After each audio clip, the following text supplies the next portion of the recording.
श्री शिवाय नमस्तुभ्यम हर हर महादेव जय महाकाल। कैसे हैं आप सभी लोग। देखिए आप सभी को पता है कल से कार्तिक मास के महीने की शुरुआत हो रही है और जो भी व्यक्ति पूज्य गुरु जी की कथा को नियमित रूप से सुनता है उन सभी को पता है कि कार्तिक मास का जो महीना होता है वो कितना बड़ा पवित्र महीना होता है। पूज्य गुरु जी ने बताया कि स्कंद पुराण के कार्तिक खंड के अंदर इस पूरे महीने के बारे में बताया गया है कि कार्तिक मास का महीना भगवान श्री हरि नारायण विष्णु जी और मैया पार्वती जी को समर्पित है। और कहा ऐसा जाता है कि ये वो महीना होता है जिस महीने में आपकी बड़ी से बड़ी कामनाएं पूरी होती है। पूज्य गुरु जी की कथा से सुन करके और समझ करके इस कार्तिक मास के महीने में आपको एक छोटा सा उपाय 7 लौंग शिवलिंग पर समर्पित करना है। बस समय का ध्यान रखना है, आपकी चाहे कैसी भी कामना क्यों ना हो पूरी जरूर होगी। तो ध्यान से सुनते चले जाना, समझने की कोशिश करना। इस पूरे वीडियो में हम 3 महा उपायों के बारे में बात करेंगे जो कि आपकी अलग अलग कामना पूर्ति के लिए सिद्ध होंगे। तो ध्यान से सुनना और समझना। सबसे पहले बात करते हैं पहले वाले उपाय की। ये आपके घर परिवार के लिए है। किन लोगों के लिए करना है कि अगर आपको लगता है आपके परिवार में क्लेश बहुत ज्यादा होता है। काफी सारे लोगों के हमारे कमेंट आते हैं, वो कहते हैं कि भैया परिवार में लड़ाई झगड़े बहुत ज्यादा होते हैं, घर टूटने की नौबत आ चुकी है, या फिर पति पत्नी के बीच में नहीं बनती है, तलाक लेने की नौबत आ चुकी है, घर में बिल्कुल भी सुख शांति समृद्धि नहीं है, जमीन जायदाद को लेकर के लड़ाई झगड़े हो रहे हैं, बिल्कुल भी शांति नहीं। तो उस परिवार का कोई भी एक व्यक्ति, चाहे स्त्री चाहे पुरुष, दोनों में से कोई भी इस वाले उपाय को निश्चित रूप से कीजिएगा। आपको लेना होगा इस तरीके से एक दीपक, ठीक है। ये जो दीपक आप तैयार करोगे ये होगा गोल बाती का और इसके अंदर आपको भरना होगा घी, ठीक है। दूसरे नंबर पर आपको लेनी होंगी इस तरीके से 7 लौंग, है ना। अब जो लौंग लोगे वो भी कैसी, जिसके ऊपर का फूल भी होना चाहिए, ये वाला फूल भी आपके पास में होना चाहिए, मतलब इसके ऊपर लगा रहना चाहिए। और लेना होगा 1 चम्मच दही। अब इस दही का तो उपाय आप सभी लोग जानते होंगे। पूज्य गुरु जी ने कहा जो छोटा सा 1-2 बूंद दही मात्र पूरे दूध को जमा करके रख देता है ना, ये आपके पूरे परिवार के क्लेशों को भी खत्म करता है, परिवार को जमा करके रखता है।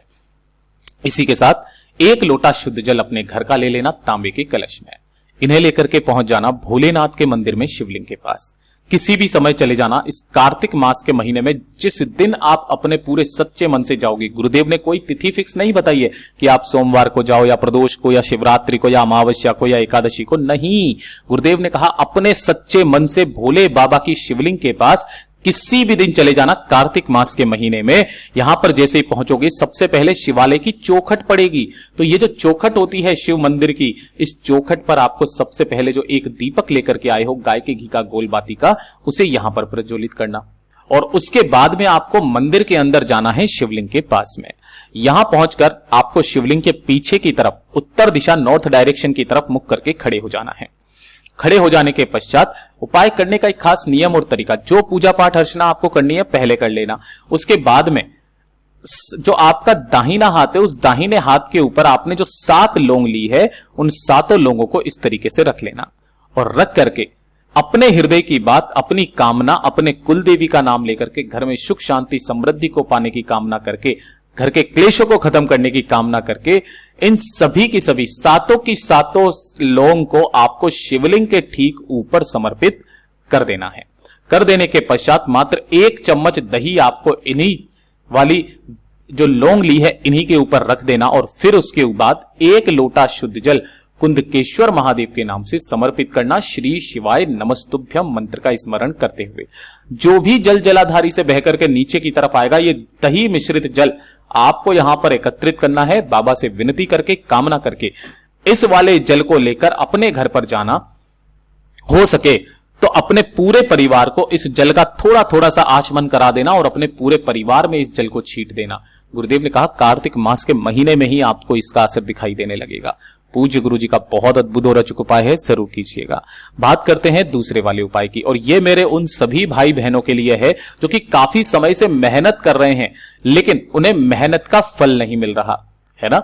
जीवन में कुछ काम करना चाहते हैं लेकिन सफलता उन्हें नहीं मिल रही है ना। उनकी किस्मत उनका साथ नहीं दे रही है। बहुत बुरा वक्त आपका चल रहा है। अपने आप को पनौती समझते हो, है ना। जिस भी कार्य में हाथ डालते हो वो कार्य या तो आपके हाथ से छूट जाता है या कार्य पूरा नहीं होता है। बहुत ज्यादा कष्ट में जीवन बीत रहा है। घर वाले ताने मार रहे हैं, किस्मत बिल्कुल भी साथ नहीं दे रही। तो मात्र 14 चने की दाल, कितनी? 14 चने की दाल आपको लेना है। यह वाला उपाय या तो सोमवार की अष्टमी के दिन किया जाता है या कार्तिक मास के महीने में किया जाता है। 14 चने की दाल लेना है। दाल लेने का भी क्रम बता देता हूं। ये जो गोले में बनाई है ना, ये 1 चने की दाल है।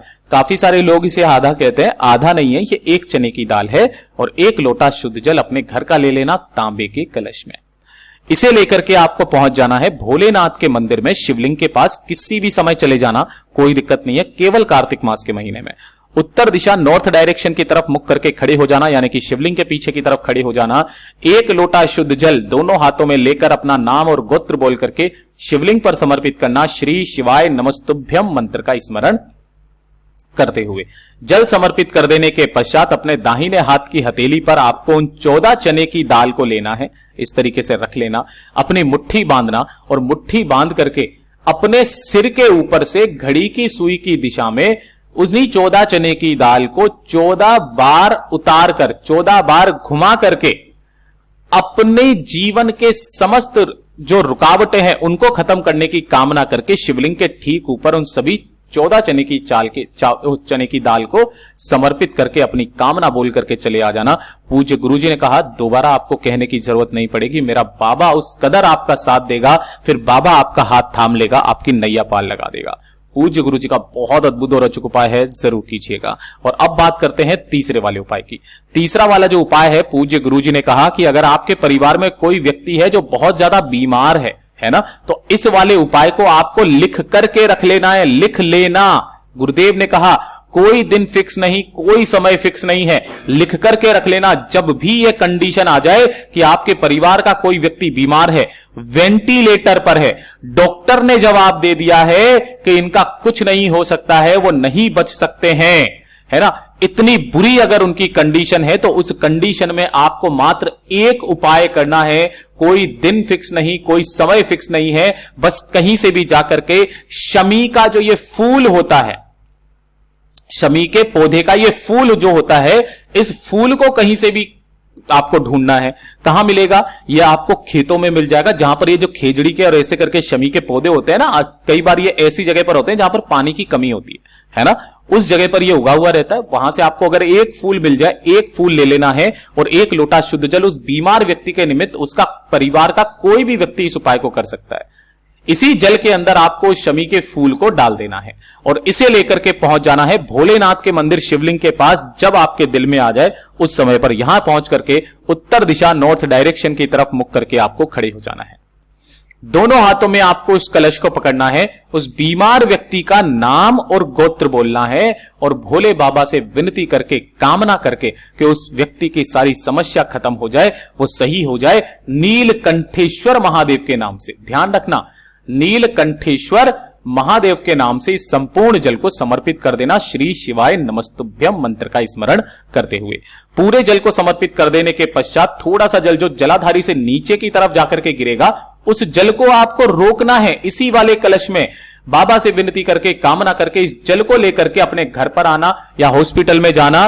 पूज्य गुरुजी ने कहा उस बीमार व्यक्ति को मात्र इस जल का आचमन करा देना और आचमन कराकर उनके पूरे शरीर से इस जल का छिड़काव कर देना, पूरे शरीर पर इस जल को लगा देना। ये करना स्टार्ट कर दीजिए। ज्यादा से ज्यादा 3 दिन, पूज्य गुरुजी ने कहा 3 दिन के अंदर अंदर वो व्यक्ति की हालत इतनी सुधर जाएगी, डॉक्टर खुद उसे हॉस्पिटल से छुट्टी दे देगा और उसकी तबीयत में जिस तरीके से सुधार आएगा, ये सिर्फ और सिर्फ महादेव कर सकते हैं। एक बार करके देखिएगा, आपको इसका असर जरूर दिखाई देगा। पूज्य गुरुजी के ये सभी उपाय बहुत ही ज्यादा खास और अद्भुत है, जरूर कीजिएगा। वीडियो पसंद आए तो लाइक जरूर करना, चैनल को सब्सक्राइब जरूर कीजिएगा। मैं आपसे मिलता हूं अगली वीडियो में, तब तक के लिए ओम नमः शिवाय, हर हर महादेव, जय महाकाल।